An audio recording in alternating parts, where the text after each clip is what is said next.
Prazer, meu nome é Ari, sou médico aqui da Unidade de Terapia Intensiva do Hospital Israelita Albert Einstein, pesquisador aqui do Instituto Israelita de Ensino e Pesquisa, e a gente tem como tema hoje conversar um pouquinho sobre ventilação mecânica protetora, os novos conceitos e as suas indicações para os pacientes internados em unidade de terapia intensiva.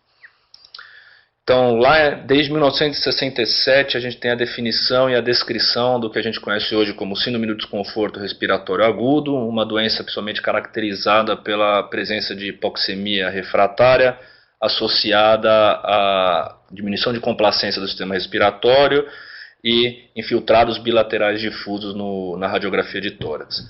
Desde então, dessa primeira descrição lá no Lancet em 1967, a gente tem diversas tentativas de publicações de trials randomizados tentando entender como essa doença pode ser tratada, como essa síndrome pode ser tratada, e entre todos esses trials, quase nenhum, independente do suporte que foi utilizado, da medicação, quase nenhum obteve sucesso na redução de mortalidade dessa síndrome. A despeito disso, a gente tem uma estratégia descrita em 1998 pelo grupo do professor Marcelo Amato da Universidade de São Paulo, utilizando um volume corrente mais baixo, ao redor de 6 ml por quilo de peso predito, associado aos níveis mais elevados de pressão expiratória ao final de expiração, de PIP, e manobras de recrutamento alveolar. Nesse trabalho, o professor Marcelo Amato mostrou redução de mortalidade na síndrome do desconforto respiratório com essa estratégia chamada de protetora. Achado esse que foi confirmado 3 anos depois, em 2001, no trial ARMA do grupo ARDSNet, um grupo grande de pacientes, colocando como evidência 1A o uso da ventilação protetora com volume corrente baixo em pacientes com síndrome do desconforto respiratório. Isso aqui é uma meta-análise do Christian Putensen, da Alemanha, sugerindo a mesma coisa, mostrando que mesmo quando a gente computa todos os resultados, mantém-se significativa a melhora da mortalidade com a utilização de volume corrente protetor em pacientes com síndrome do desconforto. Então, em 2012, agora a gente teve uma nova classificação de Berlim para síndrome do desconforto respiratório, e esse é um gráfico bem ilustrativo para a gente entender a importância da ventilação protetora nessa condição. Então, independente da estratificação da doença, independente da gravidade da doença, a gente tem a ventilação protetora com baixo volume corrente como adequada e necessária em todos os estágios. Então, independente do que você estiver encontrando, você tem que ventilar o seu paciente, caso ele tenha síndrome do desconforto respiratório, com o uso de volume corrente mais baixo. A partir daí, todas as outras estratégias não têm evidência muito bem estabelecida. Então, por exemplo, se eu vou usar PIP mais alto, PIP mais baixo, se eu vou usar manobras de recrutamento alveolar, a gente ainda tem dúvida nessa estratégia. Se o bloqueador neuromuscular deve ser utilizado, ou se a ventilação não invasiva deve ser utilizada na fase mais precoce, também falta evidência. O uso da posição prona, a despeito de um trial positivo recente, ainda não está tão bem estabelecida, ainda não é tão definida para essa condição. Ventilação oscilatória de alta frequência caiu por terra recentemente com 2 trials publicados no New England, o Oscillate e o Oscar, então resultados negativos, inclusive aumentando mortalidade em um desses trials. Então a gente não está mais estudando tanto essa condição, essa estratégia para síndrome do desconforto respiratório. E por último, a gente tem as estratégias de suporte extracorpóreo, como a remoção extracorpórea de gás carbônico e a oxigenação extracorpórea por membrana, que são estratégias mais finais que ainda estão sendo testadas, principalmente nos quadros de hipoxemia refratária. Então, a despeito de tudo isso que a gente falou, mantém-se a ventilação protetora com baixo volume corrente como padrão ouro para qualquer estágio da doença. E por quê? Da onde vem o benefício da ventilação protetora na síndrome do desconforto respiratório? Então, principalmente desse trabalho de 1988 do francês, do Didier Dreyfus, que fez o seguinte experimento em animais, em roedores, em ratos. Então, ele ventilou os ratos com a mesma pressão. Então, ele expôs os pulmões dos ratos a pressões elevadas, pressões de 45 centímetros de água. Em um rato, ele amarrou o tórax com uma fita, evitando que essa pressão se transformasse em volume alto, enquanto que no outro rato ele permitiu que essa pressão gerasse um volume mais aumentado. E como a gente pode ver nos gráficos, as colunas caracterizadas pelo RIP, isso é alta pressão e alto volume, a lesão foi muito maior do que aquele que teve a mesma pressão, mas baixo volume, o HIP-LOV. Então, mostrando que, na verdade, o que está relacionado com a lesão pulmonar, na verdade, não é a pressão, e sim o volume, gerando aí o conceito que hoje a gente entende como volutrauma. Outra coisa importante, a despeito do raio-x e da classificação clássica da doença de síndrome do desconforto ser um infiltrado difuso, a gente consegue ver pelos estudos de tomografia mais recentes que a síndrome do desconforto, na verdade, é uma doença heterogênea, caracterizada por áreas pulmonares que se encontram aeradas e áreas pulmonares que se encontram fechadas, que não tem entrada de ar. E por que isso acontece? Isso acontece principalmente porque, devido à exudação de material inflamatório no alvéolo, a gente tem um aumento do peso do pulmão. Então, o pulmão do doente com síndrome do desconforto é um pulmão mais pesado. E a gente consegue ver por esse gráfico à nossa esquerda, nas bolas pretas que caracterizam os doentes com síndrome do desconforto, que partindo da região ventral, isso é um paciente em posição supina, isso é deitado de barriga para cima, partindo da posição ventral, indo até a posição dorsal, a gente consegue ver que diminui muito a relação entre gás e tecido. O que quer dizer isso? Quer dizer que quando a gente chega nas áreas mais dorsais, a quantidade de tecido é muito maior do que a quantidade de gás.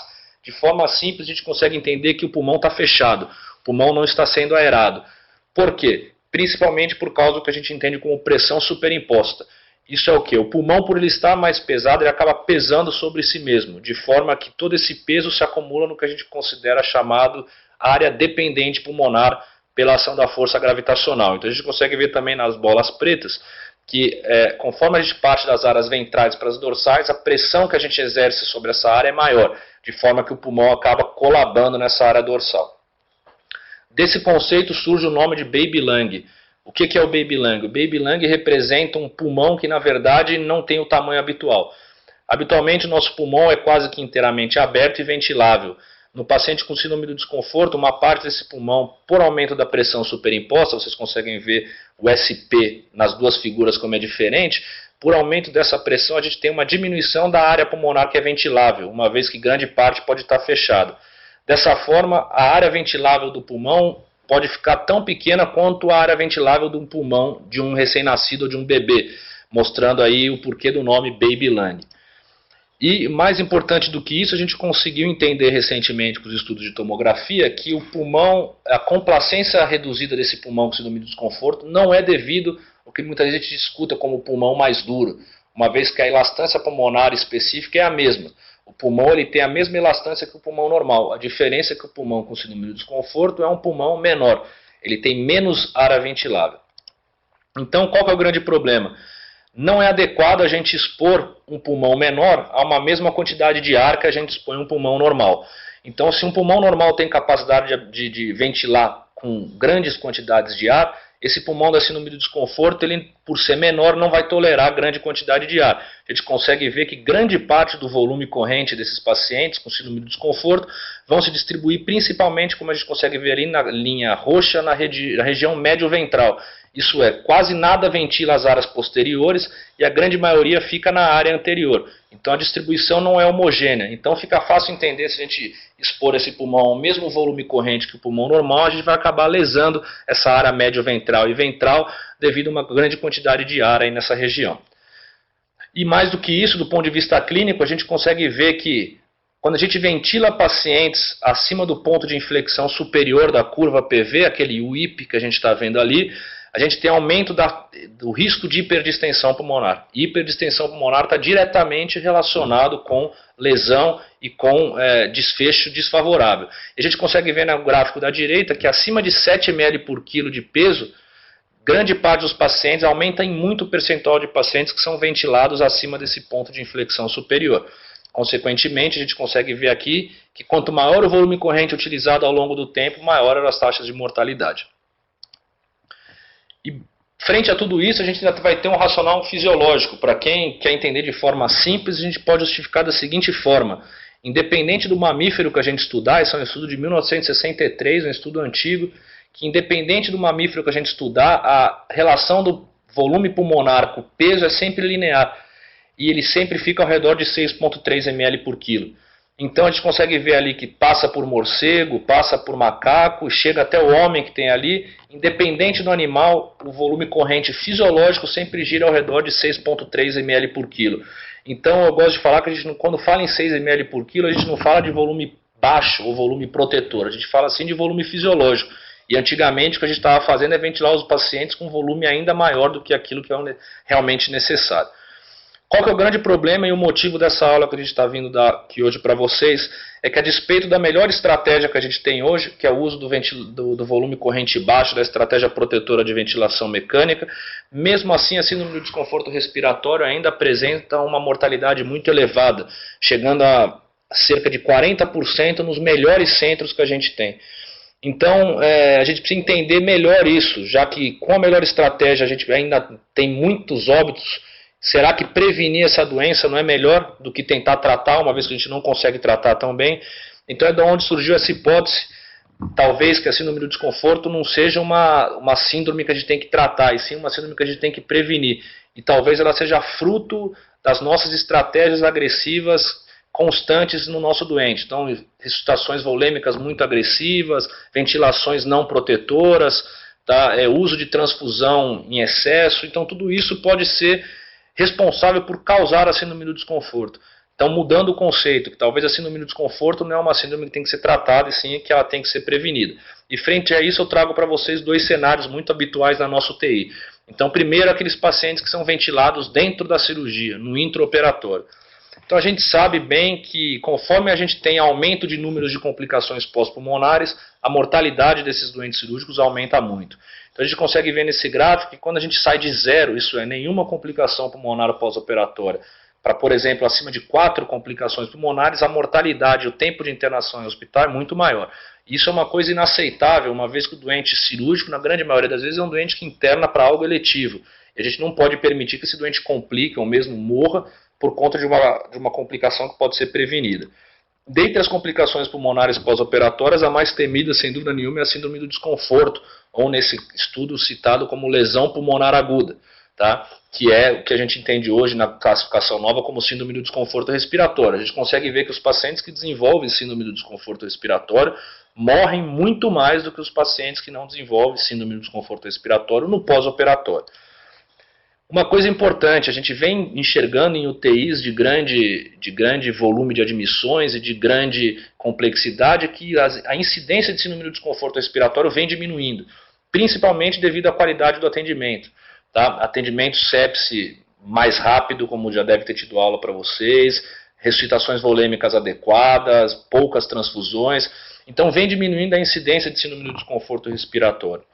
Entretanto, a gente consegue ver nesse gráfico do estudo LIPS do professor Gajica e da Clínica Maio que sepse se encontra ali. Aproximadamente 124 casos de síndrome do desconforto para 1.815 sepsis. A gente consegue ver que, mais que sepsis, cirurgia de abdômen, cirurgia cardíaca e cirurgia aorta, de artéria aorta, causam mais síndrome do desconforto do que a sepsis. Mostrando que, então, grande parte das síndromes do desconforto que a gente vai ter hoje na nossa UTI vão ser provenientes do centro cirúrgico. Esse é um trabalho que a gente fez, que eu trago para vocês para mostrar os resultados. A gente analisou 3.365 doentes e encontrou que a incidência aproximada de lesão pulmonar no pós-operatório é de 3,7%. E que isso está muito relacionado com a estratégia ventilatória utilizada e, logicamente, com a idade do doente. Quanto mais idoso o doente, maior é o risco dele desenvolver essa doença.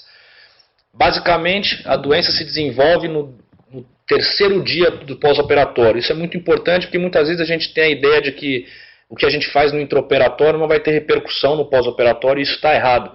Uma vez que a gente mostra aí que a média de desenvolvimento de síndrome do desconforto é 2,9 dias depois da cirurgia. Então tem sim relação com o que foi feito no intraoperatório. A gente não pode ter mais essa ideia de que o que a gente faz no intraoperatório tem repercussão somente nesse momento.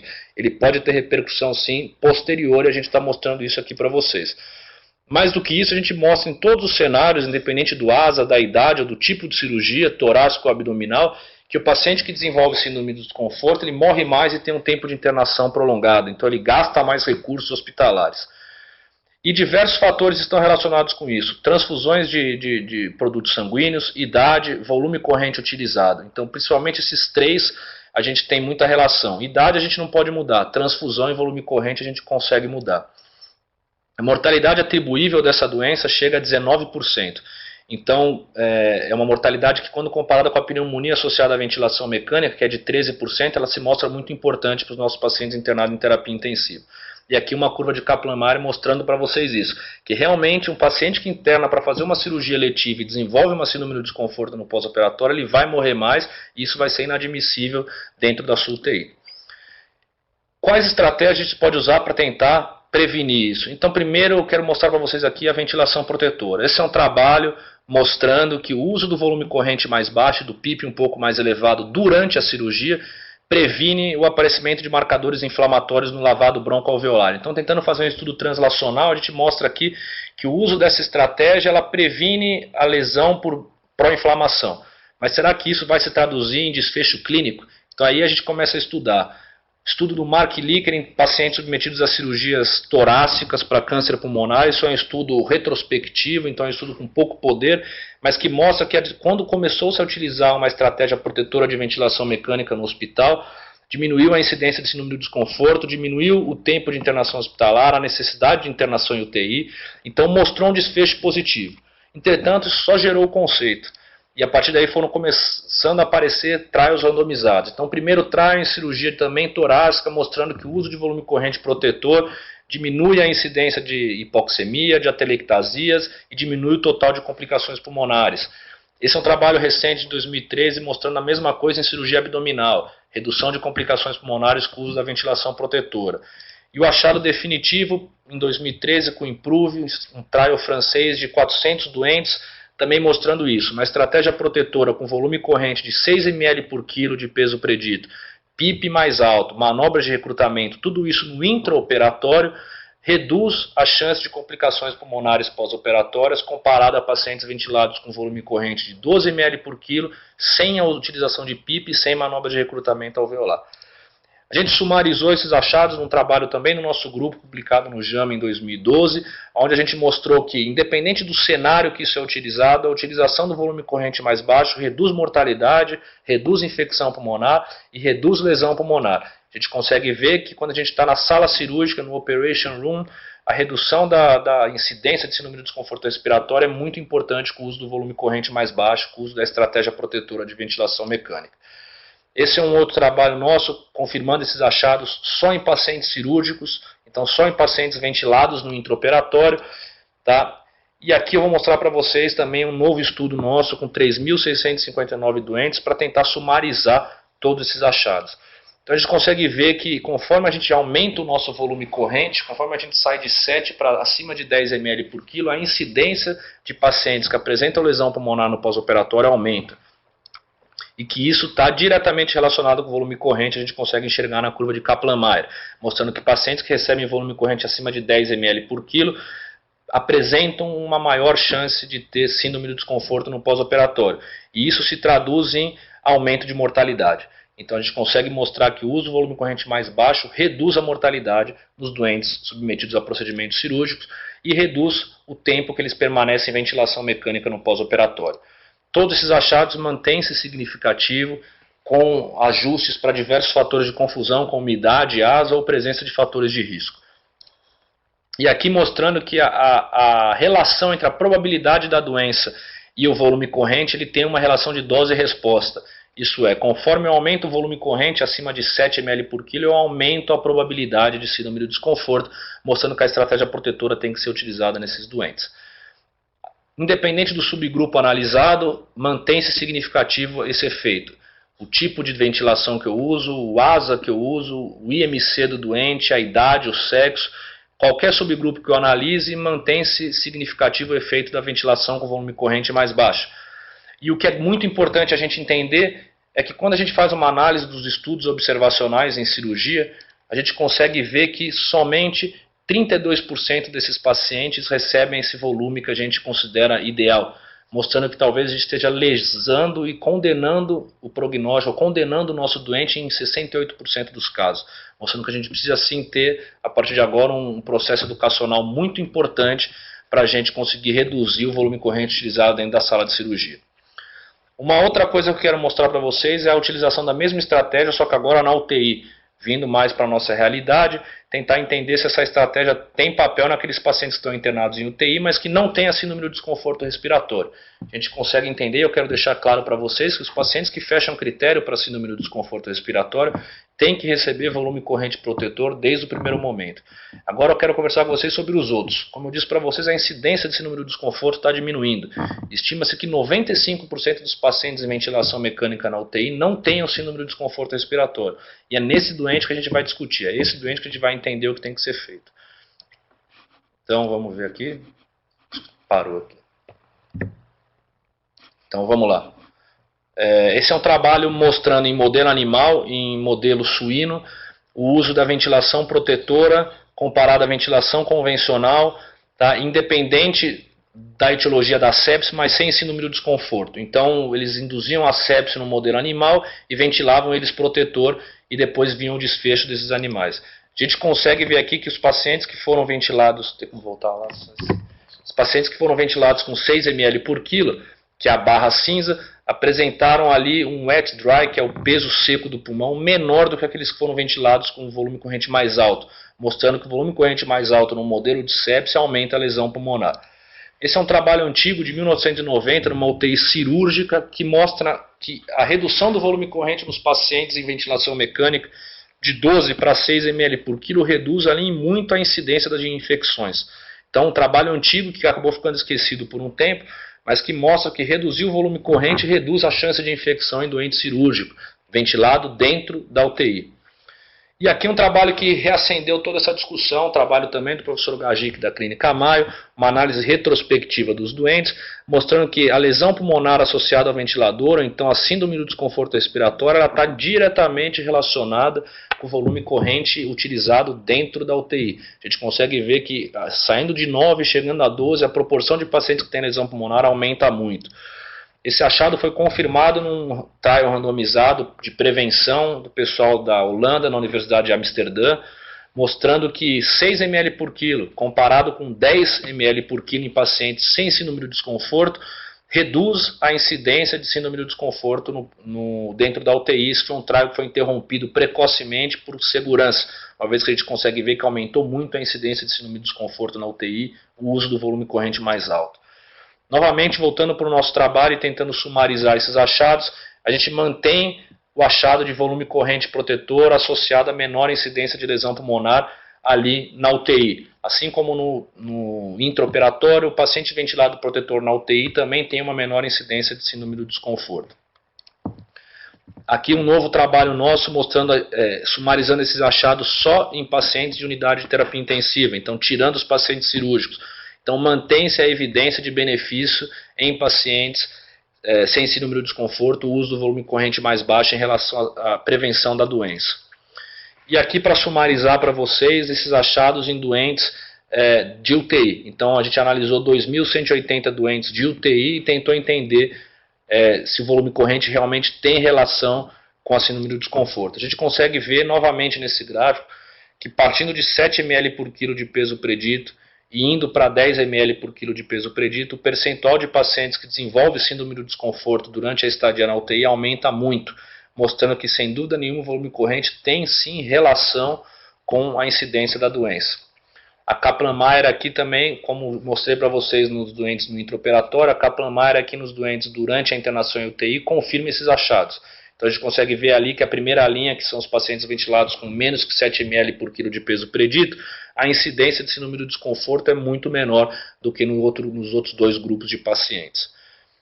Isso se traduz em o quê? Em tendência à redução de mortalidade. A gente não conseguiu encontrar redução de mortalidade estatisticamente significativa, mas a gente conseguiu encontrar ela com uma significância borderline. Então, se a gente talvez aumentar a nossa amostra, a gente encontraria redução de mortalidade com uso de volume corrente mais baixo. E encontramos que o paciente que ventila com volume corrente mais baixo, ele tem um tempo de ventilação menor. Um dos grandes problemas que a gente tem quando a gente fala em ventilação com volume corrente baixo na UTI é a necessidade de mais sedação. Então muita gente questiona isso. Se eu vou precisar controlar o volume corrente, vou precisar ventilar com volume corrente mais baixo, eu vou talvez ter que precisar sedar mais o meu doente. E a gente sabe que sedação na UTI é igual a coisa ruim, a gente não tem que sedar o doente dentro da UTI. Entretanto, a gente mostra com esse nosso trabalho que o uso do volume corrente mais baixo reduz o tempo de ventilação mecânica.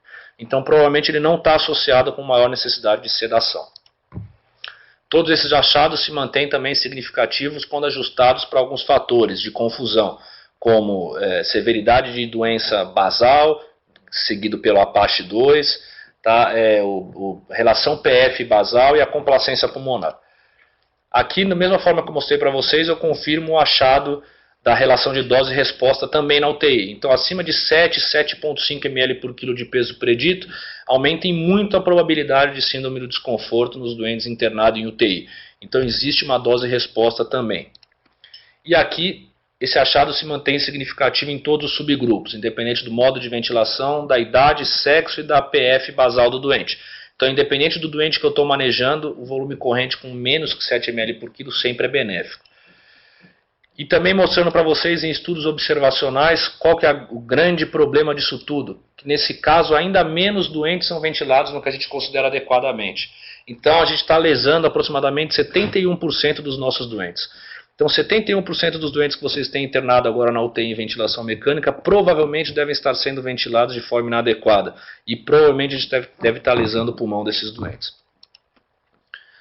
E aí eu quero mostrar para vocês uma análise ainda preliminar, tentando entender se aumenta ou não a necessidade de sedação, como eu falei para vocês. Então a gente consegue ver, eu mostrei para vocês que o tempo de ventilação é menor, com o uso de menos que 7 ml por quilo, e parece que a dose de sedação também não é maior.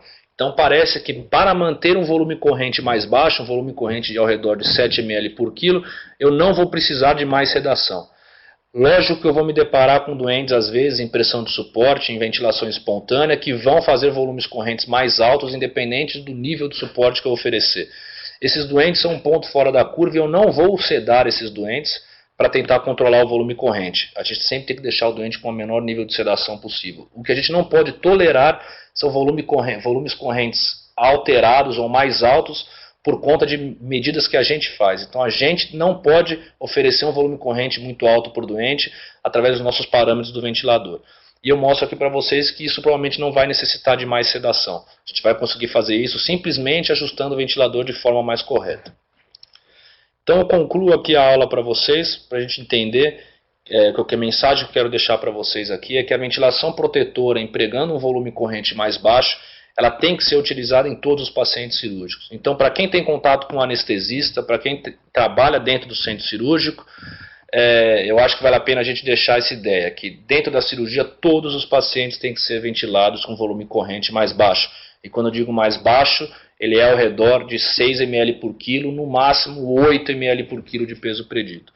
E dentro da UTI ainda faltam mais estudos, mas a gente também acredita que todos os pacientes em ventilação mecânica, sem síndrome de desconforto respiratório, também devem receber um volume corrente ao redor de 6 a 7 ml por quilo de peso predito.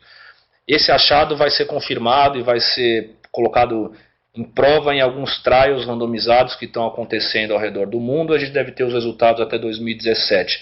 Então até lá persiste a sugestão, uma vez que a gente ainda não tem uma evidência tão forte, mas eu sugiro para todos vocês que dentro da UTI ventilem os seus doentes sem síndrome de desconforto com volume corrente ao redor de 6 a 7 ml por quilo de peso predito no máximo. Eu agradeço a atenção e caso tenha alguma pergunta a gente está à disposição.